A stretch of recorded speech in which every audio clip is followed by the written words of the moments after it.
सभी व्यूअर्स का वेलकम है वाईटी की एडिटोरियल क्लास में। फटाफट से शुरू करेंगे आज सुबह के सेकंड एडिटोरियल के साथ अपने लेक्चर को। ऑमिनस कॉन्ट्रैक्शन इसका टाइटल है। इकॉनमी बेस्ड एडिटोरियल है आज का। फिर से मैं कोशिश करूंगा कुछ इकॉनमी के नए कॉन्सेप्ट से आपको वाकिफ़ करवाऊं जो लोग बैंक्स की तैयारी करते हैं, एसएससी की, और इकॉनमी ज़्यादा उन्होंने पढ़ी नहीं है। अगर इस एडिटोरियल सेशन का आपको मैक्सिमम बेनिफिट लेना है तो मैं फिर से वही बात दोहराऊंगा, पहले इसको खुद से पढ़ने की कोशिश करें। ये पीडीएफ आप ले सकते हैं, टेलीग्राम के अंदर रखी है। ऐप खोलें, उसमें ग्रुप को सर्च करें, #official_YT। एक नो चैट्स वाला आएगा, एक एसएससी आईबीपीएस रेलवेज वाला आएगा। एक में चैट्स होती हैं, दूसरे में आप चैट भी नहीं कर सकते। सिर्फ और सिर्फ मटेरियल मिलेगा दूसरे के अंदर। आप दोनों में से जिस ग्रुप को चाहें ज्वाइन कर सकते हैं। मटेरियल दोनों के अंदर अवेलेबल है, वहाँ से पढ़ें। उसके बाद एक सीटिंग में बैठ करके इस वीडियो को देखें। आधे पौने घंटे के अंदर मैक्सिमम बेनिफिट लेना चाहते हैं तो चलिए शुरू करते हैं। कॉन्ट्रैक्शन कौन सा है? जो कि है ऑमिनस। एक वर्ड होता है ओमेन। ये वर्ड बड़ा अच्छा वर्ड है, अगर आपको पता लग जाए इसका मतलब तो। आप हिंदी बोलते हैं ना शगुन अपशगुन, उसको बोलते हैं इंग्लिश में ओमेन। ओमेन को वैसे तो शगुन अपशगुन कुछ भी बोल दो, पर जनरली नेगेटिव सेंस में यूज़ होता है, तो इसका लिटरल मीनिंग निकलता है अपशगुन। अब ओमन से ही बनी है ओमिनस चीज़। ऐसी चीज़ जो अपशगुनी हो, जो चीज़ हमें आने वाली चीज़ के बारे में कुछ गलत जो है ना अंदेशा दे रही हो, अपशगुनी हो, उसको कहते हैं ओमिनस। कह रहा ऐसा एक कॉन्ट्रैक्शन आ गया है, ऐसा एक डिक्रीज़ आ गया है, ऐसी एक श्रिंकेज सिकुड़न रिडक्शन आ गई है इकॉनमी में जो है बड़ी ओमिनस, जिसको देख के हमें क्या लग रहा है? बड़ा अपशगुन है ये। अभी तो कुछ और भी इसके आगे होने वाला है। समझ गए ना इस वर्ड को? इसके बहुत सारे सिनोनिम आएंगे ओमेन के, ओमिनस के, अभी हम आगे देखेंगे। चलिए, कह रहा steepest fall in the core sector output in at least 8 years portends protracted economic pain. कह रहा बहुत गहरा स्टीपेस्ट फॉल जो आई है ना, गिरावट जो आई है, प्लंज जो आया है, और कहाँ पे? कोर सेक्टर आउटपुट में। ऐसे आउटपुट में, ऐसी प्रोडक्शन में जो हमारे कोर सेक्टर करते हैं। हमारे कुछ कोर सेक्टर्स हैं इकॉनमी के, बेसिक सेक्टर्स। कह रहे हैं इनके आउटपुट में जो फॉल आई है ना, गिरावट आई है, और जो बड़ी स्टीपेस्ट, बड़ी जो है गहरी सी है। और कब? कह रहे कम से कम 8 सालों की, 8 सालों की सबसे गहरी वाली है फॉल। कह रहे ये जो फॉल है ना, ये पोर्टेंट करती है, ये फॉल प्रिडिक्ट करती है, भविष्यवाणी करती है एक ऐसे इकोनॉमिक पेन की, एक ऐसे आर्थिक दर्द की जो प्रोट्रैक्टेड होने वाला है, लंबा खींचने वाला है, बड़ा इलोंगेटेड रहने वाला है। देखो वैसे देखने में तो बड़ा अजीब लगता है सेंटेंस है ना, ये क्या नए नए वर्ड्स आए हैं, पर जिसको वोकैबुलरी पता है उसके लिए कुछ भी नहीं है। समझ गए ना मेरी बात को? ऐसी फॉल आई है जो भविष्यवाणी करती है ऐसे इकोनॉमिक पेन की जो लंबा खींचने वाला है। हिंदी में बड़ा सिंपल है इसका। चलो देखने वाली चीज़ें सबसे पहले बता दूं, जो लोग नए हैं, ये सारे के सारे ग्रीन्स हैं सब्जेक्ट्स पूरे एडिटोरियल में, और सारी की सारी पिंक्स हैं वर्ब्स। मैंने ऐसा क्यों किया है? ये इसलिए किया है ताकि आपको पता लगे सब्जेक्ट और वर्ब क्या होते हैं, है ना। सब्जेक्ट और वर्ब सेंटेंस के बेसिक कंपोनेंट्स हैं। अगर आप उनको नहीं पकड़ पाते हो तो किसी सेंटेंस के अंदर आप ज़्यादा कुछ कर नहीं पाओगे, कोई स्कोप नहीं है आपके लिए। तो स्कोप बढ़ाएं अपना, हर सेंटेंस के सब्जेक्ट और वर्ब को इस पीडीएफ को देख करके अपनी समझ से तोलने की कोशिश करें। जो मेरे आए हैं वो आपके भी आने चाहिए। दूसरी चीज़ आ जाओ इसकी जो है वोकैबुलरी पे। देखिए प्रोट्रैक्टेड वर्ड है, आपको याद करना ना, इसको मैंने बता दिया लंबा खींचा हुआ। कैसे याद करोगे? बहुत बार मैंने आपको बताया, डिक्शनरी में अभी डालो ट्रैक्शन, ट्रैक नाम का वर्ड डालो, ट्रैक्शन। ट्रैक्शन क्या होता है? घर्षण, जिसको बोलते हैं हमने फ्रिक्शन। ऐसी चीज़ जिसको फ्रिक्शन बहुत अच्छा लगता हो, ऐसी चीज़ जो लंबी खींचे चली जाए आगे से आगे, फ्रिक्शन ही फ्रिक्शन जिसके अंदर आए, लंबी खींचने वाली चीज़ को हम कहते हैं प्रोट्रैक्टेड, है ना। फ्रिक्शन से इसको जोड़ करके रखें। जैसे टायर आगे से आगे चलता है लंबा लंबा, जितना मर्जी जिसको चलाए जाओ, फ्रिक्शन उसको चाहिए। वैसे प्रोट्रैक्टेड चीज़ वही होती है जिसको फ्रिक्शन की बहुत ज़रूरत हो और चलती रहे आगे से लंबी। इलोंगेटेड इसका जो है सिनोनिम है, इसके बीच में भी लॉन्ग आया है ना, लंबी खिंची हुई। प्रोलॉन्ग्ड भी वही है, जो प्रो लॉन्ग हो, है ना, लंबे के प्रो में हो, लंबे के उसमें हो, हक में हो। समझ गए ना? लंबे की वकालत करे, प्रोलॉन्ग्ड। लिंगरिंग, सस्टेन्ड, परसिस्टेंट, तीनों का मतलब एक ही होता है, ऐसी चीज़ जो लंबे समय तक बनी रहे, है ना। Sustained pain, persistent problems, lingering threat, है ना। इस तरह से सारे वर्ड्स को इस तरह से दिमाग में बिठाएं ताकि आपको बार बार इनको अलग अलग याद करने की कोशिश ना करनी पड़े। पोर्टेंट, ये वर्ड इतना अच्छा वर्ड है ना, इसके सारे सिनोनिम्स पे कभी ना कभी क्वेश्चन जरूर आया हुआ है। सारे इसके सिनोनिम मैंने आपके सामने लिख दिए हैं, बार बार मैं डिस्कस कर चुका हूँ। पोर्टेंट का मतलब है किसी की तरफ भविष्यवाणी करना, तो प्रिडिक्ट भी भविष्यवाणी होती है, फोरटेल भी यही है, ओगर भी यही है, बिस्क्वीक भी यही है, प्रोफेसी भी यही है, हेराल्ड भी यही है, हार्बिंगर भी यही है। सबका मतलब यही है किसी चीज़ की भविष्यवाणी करना। बिस्पीक अभी 2-3 दिन पहले आया था, मैंने आपको बताया था, बहुत पुराना वर्ड है, कभी कभी आ जाता है, वैसे जनरली इंग्लिश में आपको देखने को नहीं मिलेगा। इसका मतलब यही होता है किसी चीज़ की तरफ इंडिकेट करना। चलिए छोटी सी मैं आपको एक समरी दे दूँ। समरी आज दे दूँगा मैं आपको 3 लाइन में। हुआ क्या है, इसने कुछ नए आंकड़े देखे, इस एडिटोरियल के एडिटर ने, और उन आंकड़ों को देख करके बताया कि आज तक 8 साल में ऐसा नहीं हुआ, इस बार ऐसा हो गया है ना, तो कुछ नया ही होने वाला है। 8 साल में इतने बुरे आंकड़े कभी नहीं आए, ऐसी स्टीपेस्ट फॉल जो है ना कभी हमने देखे नहीं है। अभी तो कह रहा है ये शुरुआत है, आगे जो है ना पिक्चर बहुत बाकी है। बस इसकी यही आज की समरी है। पूरी टोन रिपोर्टिंग जैसा कहीं से आया वैसा का वैसा इसने आपको बताया। अपने खुद के इसके अंदर कोई भी है ना जो इसने वर्ड्स एडिशन, थॉट में एडिशन इसने नहीं दिया है। जैसा गवर्नमेंट ने बताया ना वैसा उसके ऊपर ये कर रहा है कमेंट। तो टोन बोलेंगे कमेंटिंग या रिपोर्टिंग टोन है आज की। आपको इस समरी को कोशिश करना है 3 सेंटेंसेस में लिखने की, जो मैंने आपको बताया। लिखने से आपका राइटिंग स्किल्स बेहतर होगा। जो लोग लिखते हैं रोज़ वो जानते हैं। चलिए शुरू करें। The latest data on core sector output is signaling that considerable economic pain lies ahead in the wake of COVID-19 pandemic and the nationwide lockdown that commenced on March 25। कह रहे जो लेटेस्ट डेटा आया है ना, नए से नया data आया है ना, सबसे नया, और किस पे, कोर सेक्टर के आउटपुट पे। कह रहा है वो डेटा है ना वो सिग्नल कर रहा है, वो डेटा इशारा कर रहा है। अच्छा क्या कर रहा है, दैट वो ये कि बहुत सारा इकोनॉमिक पेन, कंसीडरेबल मतलब नज़रअंदाज करने ना लायक, है ना, जिसको कंसीडर करना ही पड़े आपको। तो कह रहा है नोटिसेबल इकोनॉमिक पेन है ना, आगे लाई हेड करता है, आगे हमारा करता है इंतज़ार। अच्छा कब, कह रहा इन द वेक ऑफ, बाद में या देखते हुए, किसको, कोविड-19 पेंडेमिक को। अच्छा और किसको, जो नेशन वाइड लॉकडाउन है उसको देखते हुए। अच्छा कौन सा लॉकडाउन है, जो कि शुरू हुआ, कमेंस हुआ, स्टार्ट हुआ, बिगेन ऑन मार्च 25 को जो शुरू हुआ। समझ गए। लेटेस्ट डेटा ये सिग्नल करता है कि बहुत इकोनॉमिक पेन है आगे इस कोविड-19 पेंडेमिक और नेशन वाइड लॉकडाउन के कारण, वो लॉकडाउन जो मार्च 25 को शुरू हुआ था। इस तरह से सेंटेंसेस को पढ़ा जाता है। अगर आप बिगिनर हैं तो इस अप्रोच को फॉलो करने की कोशिश करें। सेंटेंस के अंदर की ग्रामर पे आते हैं। सबसे पहली चीज़, सब्जेक्ट वर्ब को मिलाएं। ये सब्जेक्ट है, इसकी वर्ब है इज सिग्नलिंग। इकोनॉमिक पेन है, उसकी वर्ब है लाइज। पेन सिंगुलर है इसलिए पीछे एस लगा है। अगर यहाँ पेन्स होता ना, पेन्स बहुत सारे दर्द होते हैं, प्लूरल होता तो हम लाइज की जगह लाई लिखते, ठीक है ना। दैट रिलेटिव प्रोनाउन है। अब आ जाओ इसके अंदर आपके जो क्वेश्चंस हैं उनके ऊपर। सबसे पहला क्वेश्चन ज़्यादातर लोगों का आएगा, सर यहाँ पे स्टीपेस्ट के आगे द क्यों नहीं लगा और यहाँ पे लेटेस्ट के आगे द क्यों लग गया। ये क्वेश्चन है ना, इस क्वेश्चन का कोई मतलब नहीं है। क्यों, आपको पता है ये एडिटोरियल है ना, इसके ऊपर वाला पोर्शन है ना, ये एडिटर का होता है। उसकी जो इच्छा वो करनी है उसको वो करता है वो। यहाँ पे वो किसी का नाम आधा भी लिख करके छोड़ देना तो भी आप ये नहीं बोल सकते क्यों इसने लिख दिया, क्योंकि यहाँ होता है स्पेस क्रंच। यहाँ पे द वो है ना, ये छोड़ ही देता है। देखो ये पूरी हो रही है 2 लाइन, अब द कहाँ निकालता है, यहाँ बाहर निकालता है द को, तो द वह ऐसे छोड़ देता है। ज़्यादा स्पेस जो है ना आप टेंशन मत लिया करो, सुपरलेटिव डिग्री के आगे द लगता है वैसे। दूसरी चीज़, सर ये डेटा के साथ में इस सिग्नलिंग आ गया, यहाँ तो आर आना चाहिए था ना सर, डेटा तो प्लूरल होता है। आज एक बार और ध्यान से समझना इसको, कब डेटा के साथ इज लगाना है, कब आर लगाना है, एक बार समझोगे हमेशा याद रहेगा। देखो आपकी सारी दिक्कत इसलिए है क्योंकि आपको ये छोटा सा कॉन्सेप्ट नहीं पता। कुछ नाउन काउंटेबल भी होते हैं और अनकाउंटेबल भी होते हैं, है ना। Countable as well as non countable, है ना।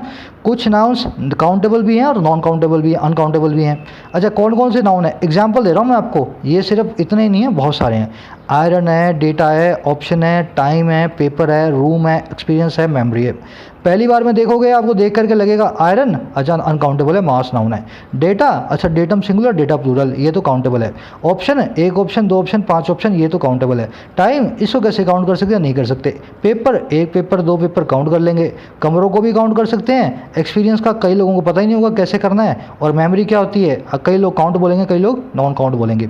अब मैं आपको छोटी सी एक चीज़ बताता हूँ, हमेशा डिक्शनरी को अपने पास रखें, आपको पता लगेगा ये सब के सब जो है ना, काउंट और नॉन काउंट दोनों तरीके से यूज़ होते हैं। अब एग्जांपल देखो मेरे साथ, datum obtained by the instrument has error. जो डेटा को ऑब्टेन किया गया है एक इंस्ट्रूमेंट से उसमें है एरर। और दूसरा sentence, the data obtained by the instrument has या हैव एरर। जो डेटा ऑब्टेन किया गया इंस्ट्रूमेंट से उसमें एरर है ना। यहाँ पे डेटम था सिंगुलर, हमने जैसे ही देखा डेटम फॉर्म को, हमें पता लग गया इसने काउंटेबल फॉर्म में इसको यूज़ किया है ना। एक सिंगल डेटा की बात हो रही है, सिंगल पीस ऑफ डेटा की, यहाँ पे काउंटेबल फॉर्म में इसने हैज़ लगा करके बता दिया सिंगुलर डेटा है, ठीक है ना। अगर यहाँ पे डेटम की जगह डेटा होता तो मैं अगर काउंटेबल मान रहा होता तो यहाँ पे लगाता है। अब देखो अगले केस के अंदर आप देख रहे हो यहाँ पे डेटा के साथ में एक्चुअल में हैव आना चाहिए, पर यहाँ पे हैज़ लग सकता है, जैसे इस सेंटेंस में यहाँ पे इस सिग्नलिंग लगा हुआ है। अब देखो कब डेटा के साथ हैज़ लगाना है, जब जब डेटा को आप इंफॉर्मेशन की जगह फैक्ट की तरह जो है ना यूज़ कर रहे हो ना, तब तक आपको डेटा के साथ में हैज़ लगाना है। कैसे कह रहे, जो इन्फॉर्मेशन ऑब्टेन की गई है ना इस इंस्ट्रूमेंट से, उसमें एरर है। अब आप बोलो सर यहाँ पे आपने डेटा को इन्फॉर्मेशन कैसे मान लिया, आपने अपनी मर्जी कैसे लगा दी अनकाउंटेबल की। आपकी मर्जी ही लगेगी, आपकी इच्छा है आपको कैसे यूज़ करना डेटा को। अगर आप उसको सिंगल पीस ऑफ डेटा की तरह बताना चाहते हो, अगर आप यहाँ पे मल्टीपल पीस ऑफ डेटा की बात कर रहे हो, तो आप हैव एरर लगाओ अपने शौक से। पर अगर आप किसी इन्फॉर्मेशन की बात कर रहे हो, फैक्ट की बात कर रहे हो, डेटा ऑब्टेन्ड बाय इंस्ट्रूमेंट, तो आप यहाँ पे हैज़ लगा करके चला सकते हो अपना काम। सर पेपर में क्या आएगा, पेपर में मेरे भाई अगर आपसे वो डेटा पे सवाल पूछ रहा है ना, तो मोस्ट प्रोबेबली वो आपको काउंटेबल नाउन के ऊपर, अनकाउंटेबल नाउन के ऊपर बात कर रहा है। वो आपसे डेटम और डेटा का फ़र्क पूछ रहा है। अगर एरर का क्वेश्चन होता है पेपर का, तो मैं यहाँ पे इसको अनकाउंटेबल नहीं मानता। अगर कोई और एरर नहीं आ रही तो मोस्ट प्रोबेबली डेटा की एरर है, यहाँ पे जिसने हैव लगाया हुआ है उसको मुझे हैज़ में बदलना था। समझ गए मेरी बात को इतनी सी। तो हैज़ लग सकता है डेटा के साथ अगर आप डेटा को एक इंफॉर्मेशन या फैक्ट मान के अनकाउंटेबल नाउन की तरह ट्रीट करें। डिक्शनरी में देखो अनकाउंटेबल तरह से ट्रीट होता है डेटा, है ना। तो इसमें ज़्यादा परेशान ना हो, पेपर के अंदर आपको नहीं लगाना। इन जनरल डेटा को अनकाउंटेबल फॉर्म में यूज़ करते हैं। अब इस कॉन्सेप्ट को थोड़ा और आगे बढ़ाता हूँ। ऑप्शन क्या होता है, सोचो आप जरा यही वीडियो को पॉज करके, 1 ऑप्शन, 2 ऑप्शन, 5 ऑप्शन। ऑप्शन क्या होता है, काउंटेबल नाउन होता है ना ऑप्शन। तो we have a few options to choose from, हमारे पास थोड़े से ऑप्शन बचे हैं, ऑल्टरनेटिव्स बचे हैं, चॉइसेस बचे हैं चूज़ करने के लिए। अब डिक्शनरी में टाइप करो इस ऑप्शन को, आपको पता लगेगा ऑप्शन जो है ना अनकाउंटेबल भी होता है। देखो कैसे, the old man had little option but to sell his house. Old man के पास कोई चॉइस नहीं थी, ओल्ड मैन के पास कोई फ्रीडम नहीं थी सिवा अपने घर को बेचने के।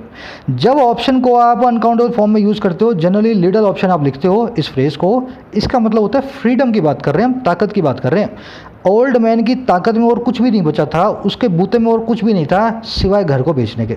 यहाँ पे फ्यू ऑप्शन है ना, फ्यू ऑप्शन गलत नहीं होता, बट बताना ये चाह रहा हूँ मैं, ऑप्शन को अनकाउंटेबल वे में ट्रीट किया जा सकता है, क्योंकि option is countable as well as uncountable. समझ गए मेरी बात को। अब ये लिटिल ऑप्शन इसी एडिटोरियल में आगे आएगा, तब आपको मैं फिर से याद करवाऊंगा। देखो भाई साहब, लिटिल ऑप्शन लिखा हुआ है क्योंकि ऑप्शन को यहाँ पे इसने अनकाउंटेबल फॉर्म में यूज़ किया। तो लिटिल ऑप्शन को हमेशा याद रखें, जब जब ऐसा आएगा ऑप्शन को अनकाउंटेबल फॉर्म में यूज़ किया जा रहा है। आगे बढ़ो। अब देखो ये इसलिए बता रहा हूँ, पेपर में आप लिटिल देखो, लिटिल ऑप्शन देखो और सोचो यार ऑप्शन तो काउंटेबल होता है, लिटिल तो लगता नहीं है, तो ये तो एरर होगी। एरर नहीं है, ये होता है यूज इस तरीके से। अब देखो आयरन, आयरन क्या होता है, मटेरियल होता है। मटेरियल मास नाउन को तो हम यूज़ करते नहीं है कभी भी प्लूरल फॉर्म में, हमेशा सिंगुलर फॉर्म में यूज़ करते हैं। 3 किलो आयरन हो चाहे 300 किलो आयरन हो, हमेशा इज नीडेड होता है, आर नीडेड नहीं होता। अब इसमें देखो क्या किया हुआ है, the prisoner was changed in long leg irons.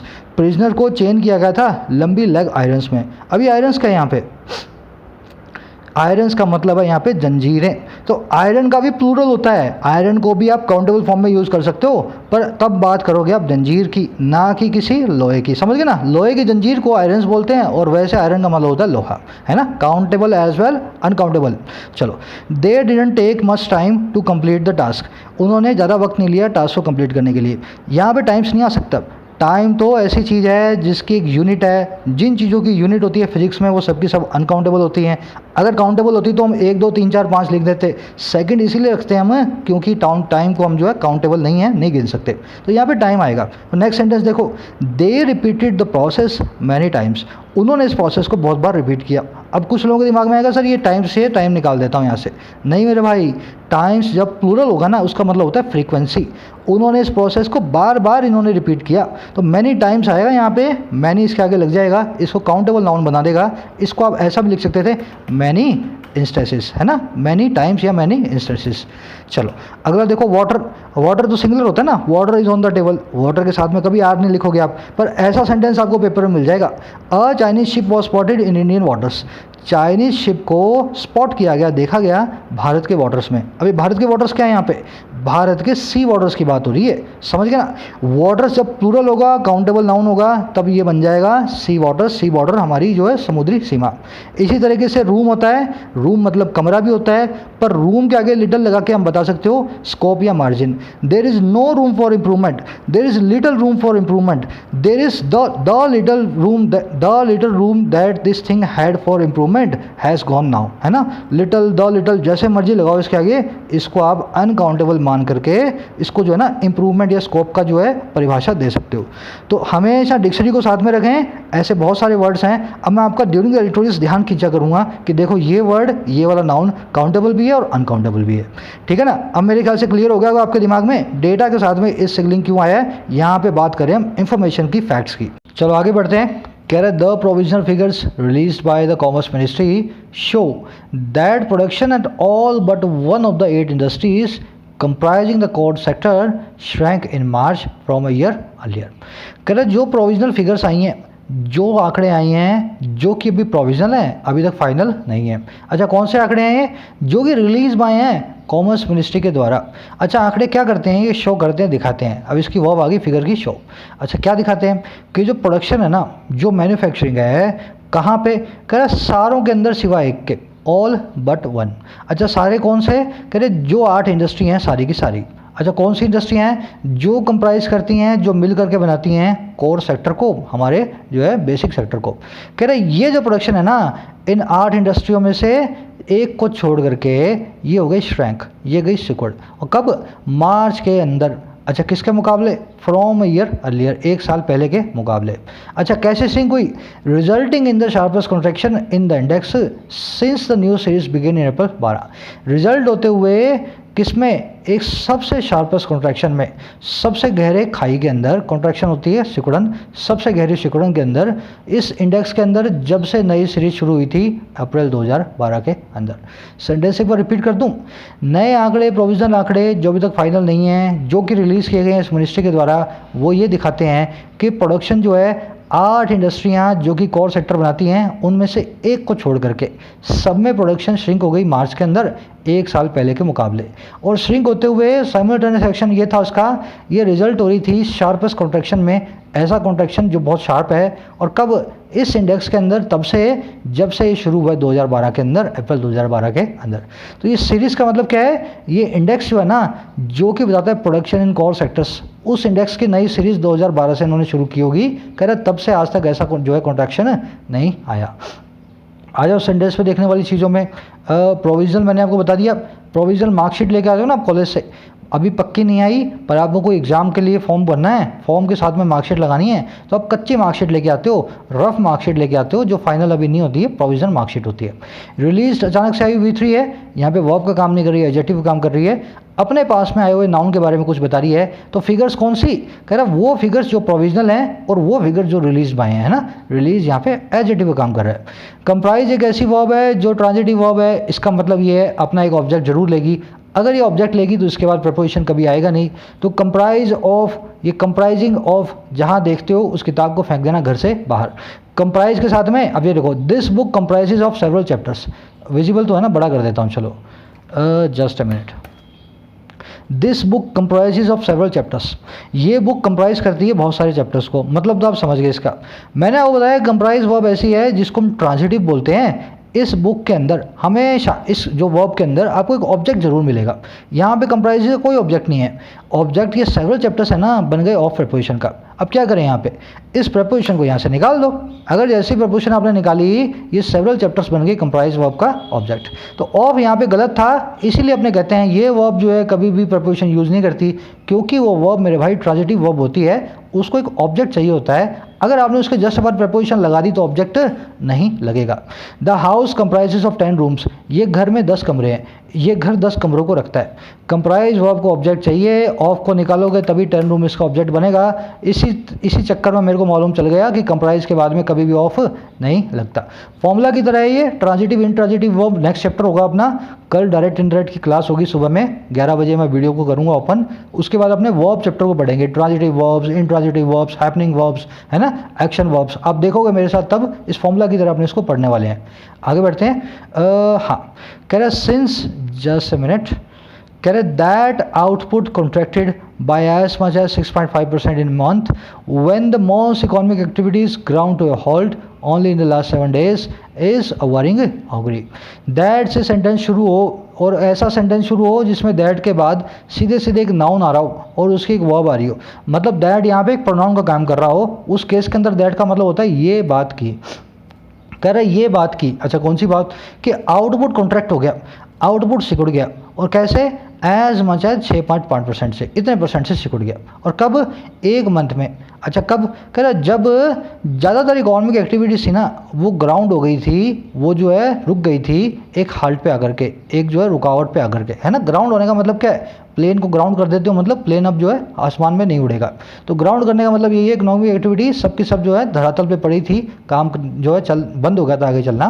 कह रहा ऐसे एक वक्त में, कह रहा ओनली इन लास्ट 7 days, और ग्राउंड किया गया था महज लास्ट 7 days के अंदर। कह रहा दैट जो है ना, ये जो बात है ना, इज़ अ वरिंग ऑगरी, ये एक परेशान करने वाली ऑगरी है, परेशान करने वाली एक प्रिडिक्शन है। समझ गए सेंटेंस को। दैट को मैंने इसलिए यहाँ पे सब्जेक्ट बनाया है क्योंकि इसको एक वर्ब चाहिए। ये इस जो है ना दैट की वर्ब है। सेंटेंस इतना ही है, that is a worrying augury. ये बीच में जो इसने बताया है वो बात बताइए दैट कौन सी चीज़ है। वो बात ये है कि आउटपुट कॉन्ट्रैक्ट हुआ इतने परसेंट से एक महीने में, जब सारी इकोनॉमिक एक्टिविटीज़ ग्राउंड हुई थी, एक हॉल्ट पे आकर के रुकी हुई थी लास्ट 7 days के अंदर ही। तो कह रहा बड़ी परेशान करने वाली चीज़ है। देखने वाली चीज़ क्या, ऑगरी वर्ड आपको मैंने बता दिया, प्रेडिक्शन, भविष्यवाणी। वरिंग क्यों आया यहाँ पे, वरिड क्यों नहीं आया। दोनों के दोनों एडजेक्टिव्स हैं, पास्ट पार्टिसिपल है वरिड, वरिंग प्रेजेंट पार्टिसिपल है। कल ही आपको बताया ना, अगर यहाँ पे वरिड ऑगरी होती है तो कौन सी ऑगरी हो जाती, वो वाली प्रेडिक्शन जो खुद ही बड़ी परेशान है। अरे खुद थोड़े ना परेशान हो सकती है प्रेडिक्शन, प्रेडिक्शन तो आपको परेशान करने वाली हो सकती है। करने वाली हो सकती है तो मतलब प्रेजेंट पार्टिसिपल, जो खुद परेशान हो उसके लिए पास्ट पार्टिसिपल। कल का एडिटोरियल देख लें जिन लोगों ने मिस किया हो, हमने प्रेजेंट और पास्ट पार्टिसिपल को देखा था कब कहाँ पे किसको यूज़ करना होता है। कह रहा while output at petroleum refineries slid only by a marginal 0.5% as a bulk of transportation sector was idled only in the last week of March। कह रहा है while जहाँ आउटपुट जो था, प्रोडक्शन जो थी पेट्रोलियम रिफाइनरीज में, स्लाइड की सेकंड फॉर्म है, पास्ट टेंस में स्लाइड हो गई वो, है ना, वो गई फिसल। कह रहे आउटपुट जहाँ गया फिसल इस जगह पे। और कैसे फिसला, महज थोड़े से परसेंट से, जो कि ये 0.5% है ना, मार्जिन मतलब बिल्कुल मार्जिन का थोड़ा सा। कह रहा और क्यों, कह रहा क्योंकि बल्क ऑफ ट्रांसपोर्टेशन सेक्टर जो था ना, जो मोटा मोटा ट्रांसपोर्टेशन सेक्टर था उसको आइडल किया गया, was idled only in the last week of March. उसको सिर्फ लास्ट वीक ऑफ मार्च के अंदर ही काम से अलग किया गया। आइडल करने का मतलब क्या होता है, किसी चीज़ को जो है फालतू कर दो, है ना, काम से अलग कर दो। तो कह रहे ट्रांसपोर्टेशन सेक्टर को काम से बाहर किया गया खाली लास्ट वीक के मार्च के अंदर। कह रहे जहाँ ऐसा हुआ, कह रहे 7.2 and 13% contraction in electricity and street production respectively reflect the underlying stress in the economy. कह रहे ये जो कॉन्ट्रैक्शन आई है ना, दो सिकड़ों आई हैं इसके अंदर और इसके अंदर। अब ये किस किसके अंदर आई है, कह रहा 7.2% आई है इलेक्ट्रिसिटी में और 13% आई है स्टील प्रोडक्शन में। कह रहा ये जो दोनों आई है ना, ये रिफ्लेक्ट करती है, दिखाती हैं एक ऐसी स्ट्रेस को जो छुपी हुई है, अंडरलाइंग है इन द इकोनॉमी, हमारी अर्थव्यवस्था में। अच्छा कैसे छुपी हुई है, most crucially on the demand side, जो कि मोस्ट क्रूशली मतलब सबसे ज़्यादा गंभीर उसका कारण यही है, डिमांड की तरफ से, डिमांड साइड से ये जो है सारी की सारी स्ट्रेस है। एक बार रिपीट कर देता हूँ सेंटेंस को ताकि आपको मालूम चले इसके पीछे का मतलब। जहाँ आउटपुट स्लाइड हुआ सिर्फ 0.5% से पेट्रोलियम सेक्टर में, और कह रहा है एक बल्क ऑफ ट्रांसपोर्टेशन सेक्टर जो है आइडल हुआ था, क्योंकि आइडल हुआ था मार्च के लास्ट वीक के अंदर। कह रहे जहाँ ऐसा हुआ, जो 7.2 और 13% की जो सिकुड़न आई है इलेक्ट्रिसिटी और स्टील प्रोडक्शन में रिस्पेक्टिवली, वो सिकुड़न हमें दिखाती है उस स्ट्रेस को छुपी हुई जो हमारी इकोनॉमी के अंदर। और मोस्ट क्रूशली क्या है, सबसे ज़्यादा गंभीर रूप से वो कहाँ से आती है, डिमांड की साइड से, क्योंकि डिमांड है अभी इंडस्ट्री के अंदर कम। सेंटेंस में आ जाओ देखने वाली चीज़ों पे। आइडल वर्ड IDLE है ना, क्या होता है देखो, आइडल एक आइडल एक आइडियल। तीन वर्ड हैं, एक जैसे दिखते हैं, स्पेलिंग अलग है, तीनों का मतलब भी अलग है। आइडल का मतलब है विदाउट वर्क। आइडल का मतलब है एक मूर्ति या ऐसी चीज़ जिसको आप जो है वर्शिप करो, जिसकी आप पूजा करो। चाहे मूर्ति की पूजा करो, चाहे किसी इंसान की पूजा करो, उसके लिए अपने आइडल लिखते हैं, है ना। He is my idol, she is my idol, है ना, जिसकी मैं पूजा करता हूँ, मतलब बहुत ज़्यादा अडोर करता हूँ, बहुत ज़्यादा मैं उन्हें अच्छा, वो मुझे बहुत अच्छे लगते हैं। आइडियल होता है perfect, an ideal word, an ideal solution, है ना, परफेक्ट चीज़ हो जिसमें कोई कमी ना हो। तो आइडल पीछे EL है, आइडल मतलब कोई मूर्ति, और आइडियल मतलब परफेक्ट। इन दोनों के प्रोनाउंसिएशन में कोई फ़र्क नहीं है, दोनों को आइडल ही बोलते हैं। आइडल मैं जानबूझ करके बोल रहा हूँ, आपको पता लगे अलग वर्ड है, बोला इन दोनों को आइडल जाता है, ये आइडियल होता है। अगर आप इतना समझ गए हो, 4 क्वेश्चंस मैं डाल रहा हूँ, इन तीनों में से आपको एक चूज़ करना है। ये छोटी छोटी एक्सरसाइज मैं इसलिए देता हूँ आपको, वैसे तो बहुत ईजी एक्सरसाइज है, फिर भी मुझे पूरा विश्वास है आप में से आधे लड़कों को आइडल और आइडल का फ़र्क नहीं पता था, है ना। इस एक्सरसाइज को आप करो, कमेंट सेक्शन में आंसर्स को डालो, मैं आपके आंसर्स को सही करूँगा जिनके गलत होंगे। एक बार करके देखोगे ना, पेन और बुद्धि चलाओगे, आपको खुद जो है चीज़ें खुद ब खुद रियलाइज़ होने लगेंगी। दूसरी चीज़ अंडरलाइंग, ये वर्ड मैंने आपको बहुत बार बताया है। ऐसी चीज़ जो अंडर लाई बिछी हो, छुपी हो, हिडन हो, अंदर लेटेंट हो, उसको हम क्या कहते हैं, अंडरलाइंग, है ना। पीछे छुपी हुई किसी चीज़ के पीछे का कारण अंडरलाइंग रीजन, समझ गए। अब ये अंडरलाइंग जो मैंने आपको बहुत बार बताया है, यही वर्ड जो है हमने देखा, परसों मैं एक वीडियो कर रहा था मेंबर्स की, बैंक क्लर्क का पेपर मैं सॉल्व कर रहा था उनके लिए। उसमें एक सेंटेंस आया क्लॉसेस का, the research is helpful in determining the causes, अब यहाँ पे डैश मैनी लाइफस्टाइल डिजीज। अब जिसने वर्ड मेरे साथ एडिटोरियल में सीखा है, उसने तो यहाँ पे जवाब दे दिया होगा, सर अंडरलाइंग डिजीज होती है ऐसी डिजीज, ऐसे कोज जो अंडरलाइंग है, छुपे हुए हैं बहुत सारी लाइफस्टाइल डिजीज के। और उसने ऑप्शन दिए होते ऐसे, underplaying, underscoring, under leading और अंडरलाइंग। जिसको मतलब पता है उसने वहाँ पे उसको सॉल्व किया, जिसको नहीं पता उसने उसको सॉल्व नहीं किया। तो इसी तरीके से जो वोकैब मैं आपको बताता हूँ ना, आपको पता नहीं कब कहाँ काम आ जाए, जरूर से इसके नोट्स बना करके रखें, है ना। अंडरलाइंग डिजीज आएगा यहाँ पे, underscoring, under leading, underplaying disease कुछ भी नहीं होता। आगे बढ़ते हैं, कह रहा है with all non essential industries and commercial establishments order shut as part of the lockdown, demand for electricity declined by more than 9% in March. With से सेंटेंस शुरू हो, मतलब के साथ ही। अच्छा, किसके साथ ही, सारी की सारी गैर जरूरी इंडस्ट्रीज के और कमर्शियल दुकानों, एस्टेब्लिशमेंट के, कंपनियों के ऑर्डर हो जाने के, शट, इन सभी के ऑर्डर हो जाने के बंद हो जाएंगी, कह रहे इस ऑर्डर के साथ ही। अच्छा, ऑर्डर क्यों आया, एक पार्ट के तरीके से, एक हिस्से के तरीके से लॉकडाउन के, है ना, लॉकडाउन का एक हिस्सा था इन सभी को बंद करना।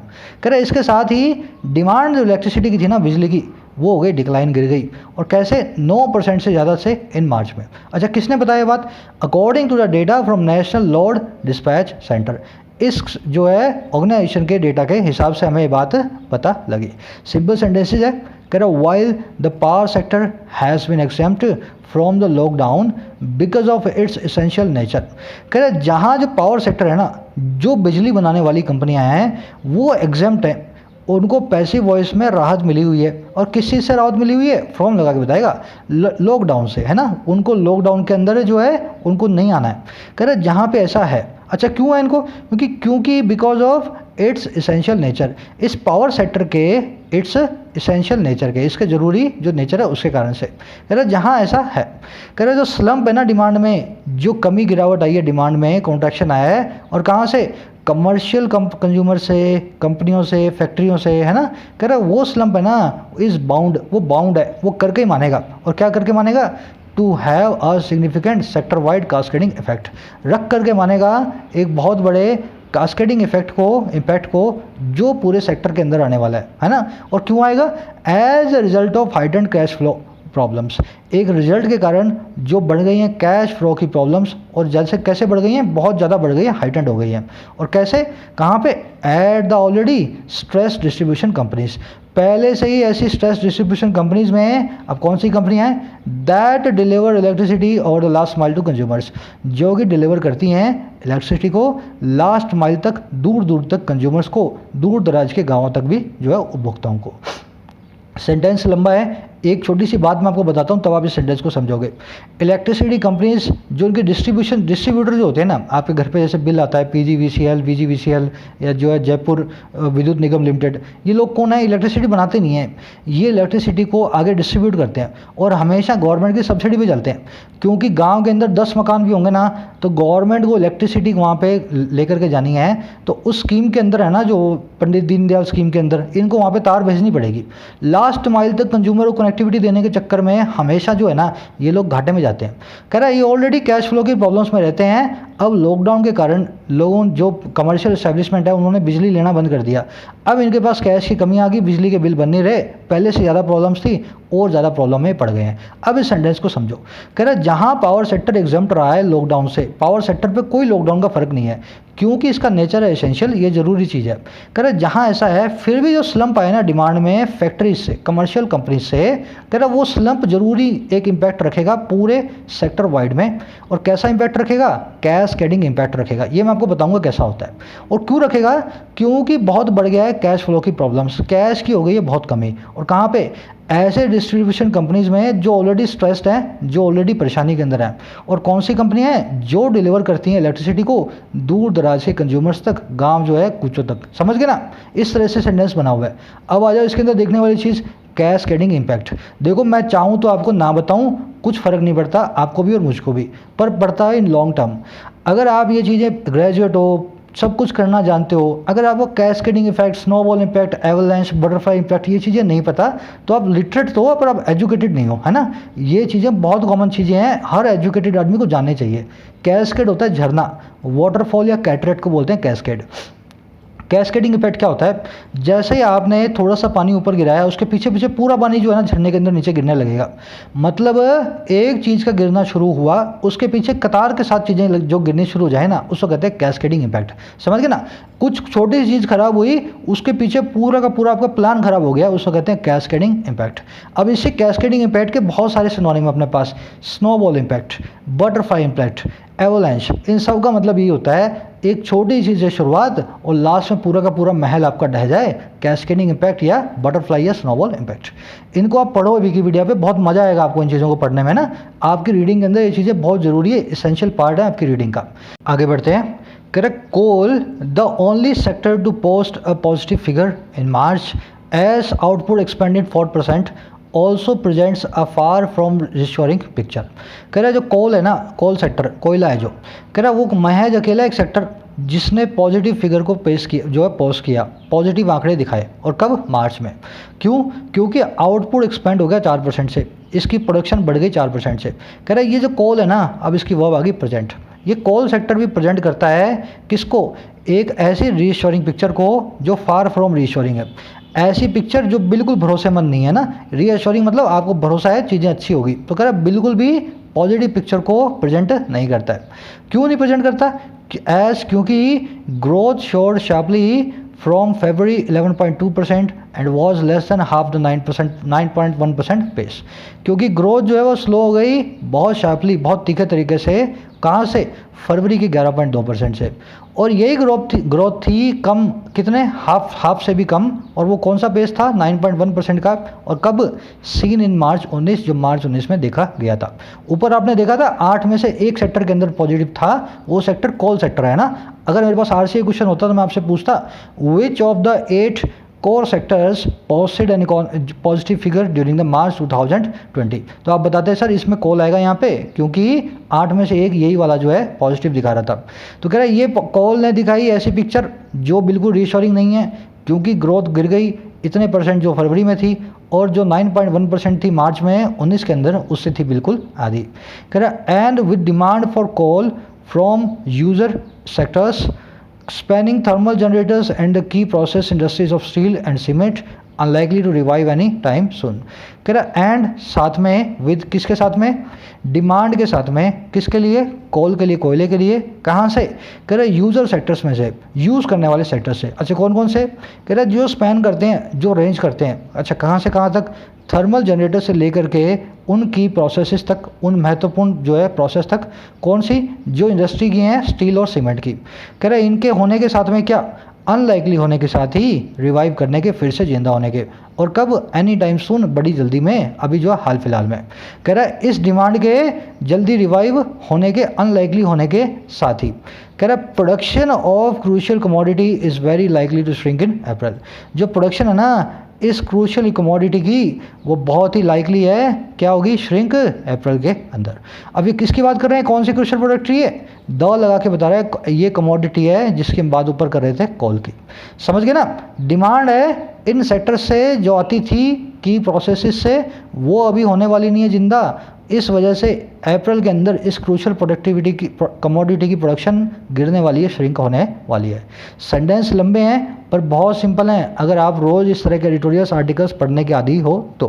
कह रहा with the construction sector hit hard by the lockdown and likely to face serious labor supply issues even after the economy gradually reopens। के साथ ही, अच्छा किसके साथ ही? कंस्ट्रक्शन सेक्टर के हिट होने के साथ ही बहुत हार्ड तरीके से। अच्छा किसके द्वारा? लॉकडाउन के द्वारा। अच्छा और क्या करने के साथ?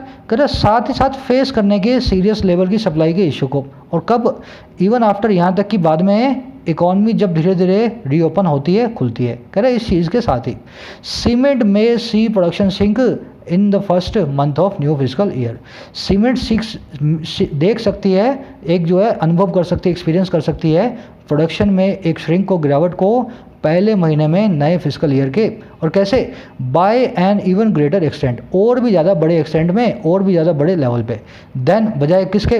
द 25% ड्रॉप इन द मार्च, जो मार्च में आया 25% ड्रॉप, उससे ज़्यादा। इस लाइन में से 2-3 बातें बोल दी। कंस्ट्रक्शन सेक्टर बहुत बुरी तरह से हिट हुआ है लॉकडाउन के कारण, और लेबर के इशू आने वाले हैं यहाँ तक कि जब इकॉनमी खुल जाती है उसके बाद भी। और सीमेंट जो है और बड़ा श्रिंक देखेगी नए साल की शुरुआत में, अप्रैल में, first month of new fiscal year में। और कहाँ से? 25% जो मार्च में आया। तो उसे मार्च का आंकड़ा भी बता दिया इसका, 25% का ड्रॉप इसने देखा है सीमेंट के सेक्टर ने। कह रहे the ma'am in the oil market with global crude prices tumbling is also certain to undermine the industries in the energy sector। कह रहे जो मेम है ना, जो अराजकता है, जो हैवक है, जो पेंडेमोनियम है, जो हफरा तफरी है, और कहाँ पे? ऑयल मार्केट में, तेल बाजार में। और कैसे? ग्लोबल क्रूड प्राइसेस के, पूरी दुनिया के तेल के दामों में टंबल होने के। टंबल होने का मतलब क्या है? लुढ़क जाना। इनके लुढ़कने के साथ में कह रहे ये जो मेम है ना, ये भी साथ में क्या है? सर्टेन है, पक्का है, अंडरमाइन करेगी, कमज़ोर बनाएगी इंडस्ट्रीज़ को, एनर्जी सेक्टर की, है ना। तो तेल की इंडस्ट्रियाँ भी गिरने वाली हैं क्योंकि पूरी दुनिया में क्रूड के प्राइसेस गए हैं गिर। सेंटेंस में देखने वाली चीज़ क्या है? अंडरमाइन। देखो बताता हूँ मैं, इस समय कुछ लोग हल्के में लेते हैं। अच्छा अंडर प्लस में माइन, सर ने ऐसे बता दिया। ये तरीका है याद करने का। किसी के पैर के नीचे आप माइन खींच दो, किसी के पैर के नीचे की ज़मीन निकाल लो, क्या कर रहे हो आप? उसको गिराने का काम कर रहे हो। अंडरमाइन ये होता है, किसी को कमज़ोर बनाना, किसी को गिराना, किसी को क्रिपल करना, अपाइज बनाना, अंडरमाइन करना। तो ये जो है ना मेम, ये अंडरमाइन करने वाली है इंडस्ट्रीज़ को, ऑयल सेक्टर की। समझ गए? टंबल होना समझते हो? सीधे लुढ़क जाना, अपसाइड डाउन। खड़े हो, फिर आपके पाँव ऊपर और सर नीचे हो जाए तो आपको टंबल बोलूँगा मैं ना, टंबल हो गए आप। आगे बढ़ें। कर undoubtedly April's overall core output appears headed for an even sharper contraction। कोई डाउट नहीं है इस बात पे कि अप्रैल का जो कोर आउटपुट है ना, और कब क्या है वो दिखाई देता है, अपीयर होता हुआ। और कैसा दिखाई देता है? कि वो हेडेड है, एडवांस हो रहा है, बढ़ रहा है। और किसके लिए? और शार्पर कॉन्ट्रैक्शन के लिए, और लंबी जो है गहरी खाई के लिए। समझ गए ना? कह रहे कोई डाउट नहीं है। अभी तो मार्च के फिगर्स आपने देखे हैं, ये सिर्फ अपशगुन की शुरुआत है। अप्रैल में बहुत कुछ आने वाला है आगे। हेड वैसे तो आपका सर होता है, हेड की वर्ब बना दूँ तो क्या बन जाता है? एडवांस करना। He is headed to home, वो घर की तरफ बढ़ रहा है। She is headed to office, वो ऑफिस की तरफ जा रही है। Core output appears headed for an sharper contraction. Core output लगता है इस तरफ जा रहा है, शार्पर कॉन्ट्रैक्शन की तरफ, है ना। नाक की सीध में जाना उसको कहते हैं हेड करना। करा and with the 8 major industries having a weight of 40.3% in broader index of industrial production, it is certain to drag industrial output as a whole into negative territory। कह रहा है के साथ ही, अच्छा किसके साथ? 8 मेजर इंडस्ट्रीज के। अच्छा क्या होने के साथ? इनके रखने के साथ एक वेट को, भार को। अच्छा कितना? इतने परसेंट का। अच्छा किसके अंदर? सारे लंबे चौड़े इंडेक्स के अंदर, ब्रॉडर इंडेक्स के अंदर। अच्छा इंडेक्स किसका? इंडस्ट्रियल प्रोडक्शन का। कह रहा है इसके सारे के 8 सेक्टर्स के 40.8% का हिस्सा रखने के साथ ही ये बात है पक्की, इट इज़ सर्टेन क्या कि to drag industrial output as a whole, ये सर्टेनली ड्रैग करेगा इंडस्ट्रियल आउटपुट को एज है होल, पूरा का पूरा नेगेटिव टेरिटरी के अंदर, जो है नकारात्मक सीमा के अंदर, समझ गए ना। नेगेटिव टेरिटरी मतलब माइनस के अंदर, पॉजिटिव टेरिटरी मतलब प्लस के अंदर। तो ये जो इंडेक्स प्रोडक्शन है ना, इंडेक्स है जो ये बड़ा पक्का है, ड्रैग करेगा आउटपुट को नेगेटिव टेरिटरी के अंदर। इट लगा किसके लिए, इंडेक्स ऑफ इंडस्ट्रियल प्रोडक्शन के लिए। कह रहा the centre may be left with little option, centre हो सकता है उसके पास बचे हों बहुत कम ऑप्शन। आ गया ना लिटिल ऑप्शन, ऊपर बताया था आपको मैंने। हो सकता है सेंटर के पास बहुत कम ताकत बची हो, फ्रीडम बची हो, बजाय बट सिवा किसके, to massively lift public spending on infrastructure, बहुत बड़े तरीके से लिफ्ट करने के, बढ़ाने के पब्लिक के ऊपर स्पेंडिंग को इंफ्रास्ट्रक्चर के अंदर। कह रहा इसके सिवा कोई और ऑप्शन, कोई और फ्रीडम सेंटर के पास बची नहीं है। अच्छा कब, कह रहा वंस, एक बार जब द लॉकडाउन ईजेस, जब लॉकडाउन ईज होता है, लॉकडाउन को धीमा बनाया जाता है, in order to revive the reeling economy, revive करने के लिए, इन ऑर्डर टू मतलब इस काम को करने के लिए, रिवाइव करने के लिए, फिर से जान फूंकने के लिए, रिवाइटलाइज करने के लिए इस इकॉनमी को, जो रीलिंग है, जो कि लड़खड़ा रही है, स्टैगरिंग है, फॉल्टरिंग है, क्रीनिंग है, शेकिंग है, लर्चिंग है, सब का मतलब क्या है, वो बैलगाड़ी का जो पहिया होता है ना, लड़खड़ा रहा होता है जो, उसको कहते हैं रीलिंग, है ना। ये जो अपनी इकॉनमी है, इसके पहिए भी रीलिंग है, अभी लड़खड़ा रहे हैं। समझ गए सेंटेंस को, ये देखें यहाँ पे, नोट करें। लिटिल ऑप्शन इसलिए आया है, जो ऊपर मैंने आपको बताया था, ऑप्शन को अनकाउंटेबल फॉर्म में यूज़ किया गया है, इसका मतलब यहाँ पे फ्रीडम। अच्छा लगा हो तो ज़रूर से मुझे बताएं कमेंट सेक्शन में। आज का ट्यूटोरियल हो सकता है थोड़ा बोरिंग लगा हो, पर आज सिर्फ आंकड़े थे। इस तरह के ट्यूटोरियल्स को आपको फटाफट पढ़ना आना चाहिए, क्योंकि इसके अंदर कुछ रीडिंग बिटवीन द लाइंस ज़्यादा कुछ है नहीं, सीधे सीधे आंकड़े आपको देखने हैं और अपने आरसी को सॉल्व करना है ना। वैसे ये बोरिंग होते हैं, पर पेपर में आ जाए तो बहुत अच्छे होते हैं ऐसे ट्यूटोरियल्स, ऐसे जो आरसी के क्वेश्चन होते हैं। बताएं मुझे कमेंट सेक्शन के अंदर आज की समरी, और जो मैंने आइडियल पे जो आपसे पूछे क्वेश्चंस, उनके आंसर्स डालें। आज रात से एक नई सीरीज़ शुरू करने वाले हैं। रात को 10 बजे एक वीडियो आया करेगी आपके पास। जो कॉन्सेप्ट्स आप मेरे साथ ड्यूरिंग द ट्यूटोरियल करते हो, वो पुराने कॉन्सेप्ट्स को मैं रिवाइज करवा रहा हूँ आपको, वहीं से कटिंग को निकाल करके, और उसमें जो आपसे क्वेश्चंस पूछता हूँ ना, उनके आंसर्स को अपडेट करके। तो 5-5 मिनट की वीडियोज होंगी, पुराने कॉन्सेप्ट्स जो आप मेरे साथ कर चुके हैं ट्यूटोरियल्स को, उनको मैं रोज़ रात को 10 बजे एक वीडियो डाल करके आपको बताया करूँगा। सोने से पहले अपने कॉन्सेप्ट्स को रिवाइज करें हर रोज़ की तरह। साथ में कल नरेशन पे वीडियो आने वाली है सुबह 11 बजे। टेंसेस को देख करके बैठे उस वीडियो को पढ़ने के लिए, है ना। पहले टेंसेस आने चाहिए, उसके बाद ही आप नरेशन सीख पाएंगे।